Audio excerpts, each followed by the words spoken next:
Have you ever seen a beautiful sofa fabric, carpet, wall finish, or textile pattern in a render and wished you could use it in your own project?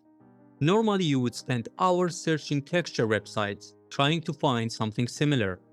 But today, I'm going to show you a much faster workflow using Gemini AI.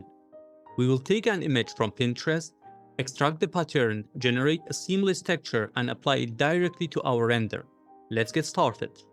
The first step is finding a pattern you like. I'm using Pinterest because it contains thousands of interior design references.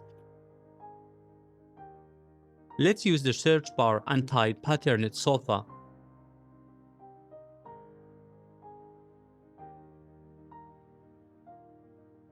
There are a lot of great examples, but I like this one.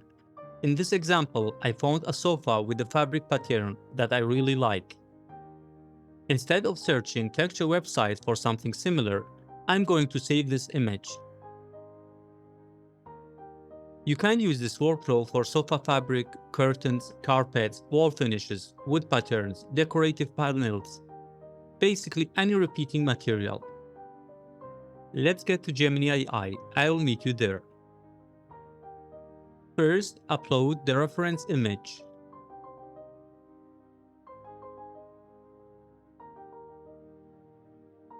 Make sure we are set on Pro and Create Image is enabled. Then let's paste our prompt. Now let's hit enter and see what Gemini comes up with. You don't have to rewrite the prompt as you can find it for free in my Patreon. I will leave a link in the description below.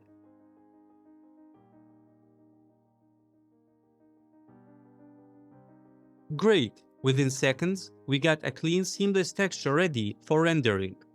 This is much faster than manually searching texture libraries. Let's get to 3ds Max and run a quick test render.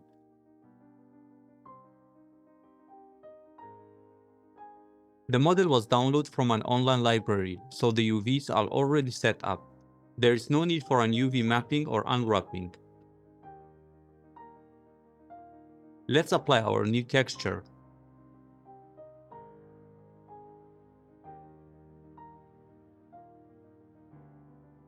I will simply replace the existing bitmap in the sofa material with the texture we just created.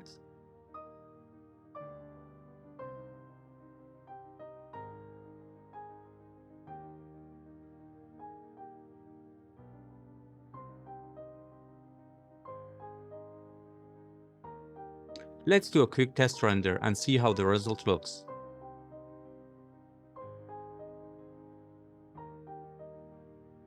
The color looks different from our reference. Let's check why.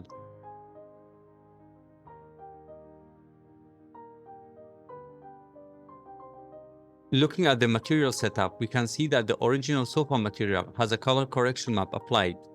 Since we are using our own texture, we don't need that anymore. Let's remove it and render again.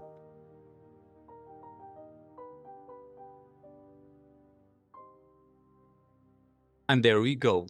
Within just a few minutes, we have created a custom texture from a reference image and applied it directly to our model. Instead of spending hours searching texture libraries, you can now generate exactly what we need using AI. If you'd like to learn more workflows like this, including how to create roughness map, normal maps, and AI-generated materials for your projects, check out my AI Mastery course. You will find the link in the description below.